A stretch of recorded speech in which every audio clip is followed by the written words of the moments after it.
প্রত্যেক ওয়াক্ত নামাজের আগে মেসওয়াক করতে, ঠিক কিনা বলেন? আজকে মেসওয়াককে আমরা দূরে সরিয়ে দিলাম, ব্রাশকে হাতে নিলাম, ঠিক কিনা বলেন? এটার নাম সুন্নিয়ত নয়। এখানে অনেক ছেলেরা জিন্স প্যান্ট পরে আসছে। জিন্স প্যান্টের চরিত্র কি ছোট না বড়? ছোট। মাশাআল্লাহ, কি আছে? জিন্স প্যান্টটা কি ছোট না বড়? বন্ধুরে আমার, কোরআনে এসেছে লিবাসুত তাকওয়া যালিকা খায়র, আল্লাহর কাছে উত্তম পোশাক হলো তাকওয়ার পোশাক, যেটা সীমানা বেঁধে দিয়েছে। উপর দিয়ে থাকবে নাভি বরাবর অথবা উপরে, আর নিচের দিক দিয়ে থাকবে টাকনোর উপরে। এত ডিজিটাল প্যান্ট পরেন, উপর দিয়েও নাভির নিচে, নিচে দিয়েও টাকনোর নিচে, ঠিক কিনা বলে? আর জোরে আবার কথা কি আপনারা বুঝেন? এই সমস্যাগুলো আমাদের আছে না নাই? আপনারা জানেন কিনা জানি না, বুখারী শরীফের মধ্যে এসেছে বন্ধু হাদিস খানা।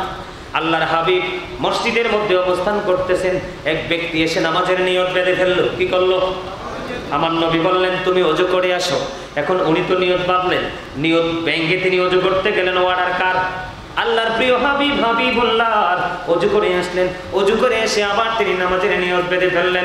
নবী বললেন তুমি আবার ওযু করে এসো।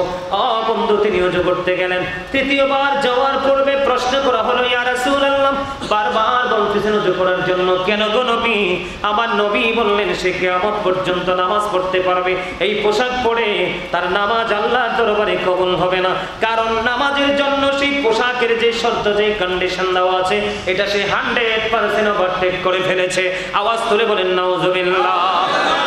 এখানে কিন্তু আরেকটা জিনিস আছে, মজার জায়গা, যেটা হলো অনেক মানুষ কিন্তু টাকনোর উপরেই রাখতে চায়, মনের অজান্তে নিচে নেমে এসে। এটার জন্য নবীজি আবু বকর সিদ্দিক রাদিয়াল্লাহু তাআলা আনহুর প্রশ্নের জবাবে উত্তর দিয়েছেন। আমার নবীকে প্রশ্ন করলেন আবু বকর সিদ্দিক রাদিয়াল্লাহু তাআলা আনহু, ইয়া রাসূলুল্লাহ, আমি সব সময় পোশাকটা টাকনোর উপরে পরি, মনের অজান্তে নিচে চলে যায়, আমি কি সেটার জন্য সাজার অন্তর্ভুক্ত হব? আমার নবী ডেকে ডেকে বললেন, না রে আবু বকর, না। যে ইচ্ছে করে করে ঝুলিয়ে ঝুলিয়ে, অহংকার করে করে ঝুলিয়ে ঝুলিয়ে পড়ে, তাই সে সাজার অন্তর্ভুক্ত হবে।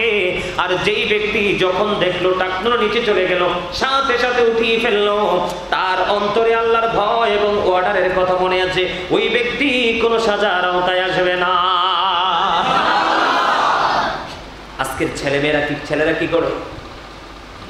সবচেয়ে বেশি লজ্জার কথা কি দাদা জানেন?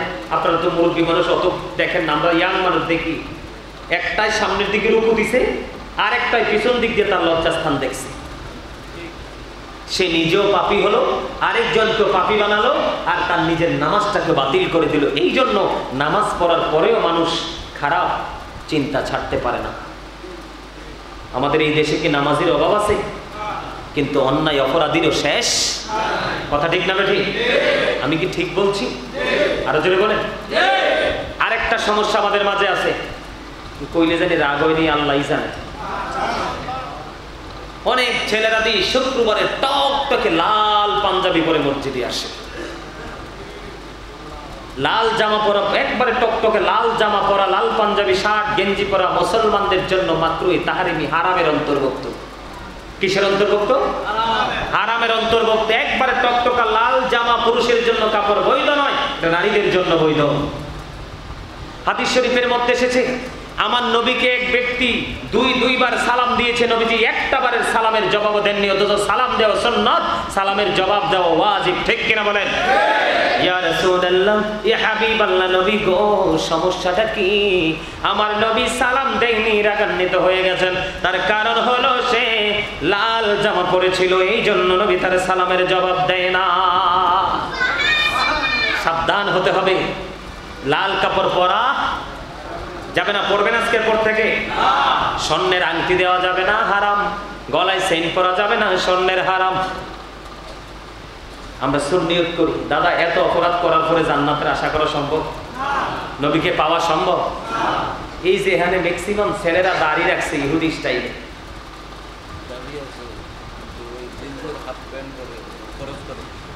দাদা দাদা আরেকটা মজার কথা মনে করাই দিছে, আপনারা যে হাফ প্যান্ট পরেন, দাদা কিন্তু ওইটা ঠিকই দেখছে। অনেক সময় দেখা যায় ফুল প্যান্ট করার পরেও আসল জায়গাটা সিরা। একটার দৌড়ছি ওই দিন, দাদা আমি কে, এই বেটা তুই যে সিরা প্যান্টটা কিনছ, দোকানদারে কি সিরা টাকা দিছ? না হুজুর, তুই বালা টাকা দিয়ে সিরা প্যান্ট কেন করছ? কয়টা স্টাইল। মাইকটাও দিবে একবার স্টাইলিশ কইরাই। কথা বলেন না কেন? এই বর্তমান সময়ে মানুষের অপরাধগুলো করছে কিনা? চুল কাটলা আমি একটা কথা বলি, আপনারা মাইন্ড করবেন না। একটা ছেলের চুল কাটার স্টাইল দেখলে মনে হয় এটা হিন্দুর বাচ্চা না মুসলমানের বাচ্চা, চিনাই যায় না। না মিছা কথা কইছি? এটার জন্য দায়ী কে? বাবা মা, অন্য কেউ না। কারণ আমি তো এতক্ষণ ঢালাও খালি কইতে আছি। আল্লাহ রাসূল কি বলছে জানেন? আদিবু আওলাদাকুম আলা সালাতি খিসালিল হুব্বি নবীকুম ওয়া হুব্বি আহলি বাইতিহি ওয়া আলা কিরাআতিল কুরআন। আমার নবী বলেছেন তোমরা তোমাদের সন্তানদেরকে তিনটি বিষয় শিক্ষা দাও। কয়টি? একটা হলো হুব্বি নবীকুম, নবীর প্রেম, ওয়া হুব্বি আহলি বাইতিহি, নবীর আহলে বাইতের প্রেম, ওয়া আলা কিরাআতিল কুরআন, কোরআন তেলাওয়াত শেখাও। কয়টা বাবা শিখাইছেন সন্তানকে নবীর প্রেম? প্রশ্ন করলে বলবে আমি তো জানি না প্রেম কি জিনিস। এত সস্তা না। Every parent should take care their children very carefully। প্রত্যেকটা পিতামাতার উচিত সন্তানের দায়িত্ব পালন করা। আর আমরা সন্তান হিসেবে উচিত we should obey our parents। আমাদের প্রত্যেকের উচিত আমাদের পিতামাতাকে মান্য করা। এই সমস্যা আছে না নাই? কথা বলেন না, আছে না নাই? বর্তমান যুব সমাজ ধ্বংস হয়ে যাচ্ছে মদ গাঁজা ইয়াবা নিয়ে। মদ খায় কিনা? হিন্দুদের পূজায় যায় কিনা? এই দেশে কয়টা হিন্দু আছে? কিন্তু হিন্দুদের পূজার দিন কিন্তু মুসলমানরা ছদ্মবেশে পূজা মণ্ডপে যে প্রসাদ খায়। অথচ আল্লাহ ওয়াজ করতেছে ইন্নাল কাফিরিনা কানু লাকুম আদুওয়াম মুবিনা। আল্লাহ বলতেছেন the heretics are the eternal enemy of the believers. ঈমানদারদের প্রকাশ্য শত্রু হলো বেঈমান কাফিরেরা।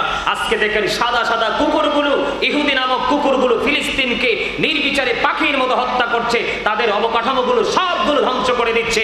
এটাই হলো ইহুদিদের বেঈমান কাফেরদের চরিত্র। ঠিক কিনা বলেন? আপনারা কেন বোঝেন না? হিন্দু খ্রিস্টান বৌদ্ধ ধর্মের স্রষ্টা হলো শয়তান। কে? আর আমাদের ধর্মের স্রষ্টা কে? ইন্না দীনা ইনদাল্লাহিল ইসলাম। Islam is not only a religion but also counted code of life. জোরে জোরে বলেন আল্লাহু আকবার। আমরা আমাদেরটা ছেড়ে আমরা বেঈমান কাফের যাদের অস্তিত্ব থাকবে না তাদেরটা নিয়ে দৌড়াদৌড়ি করছি।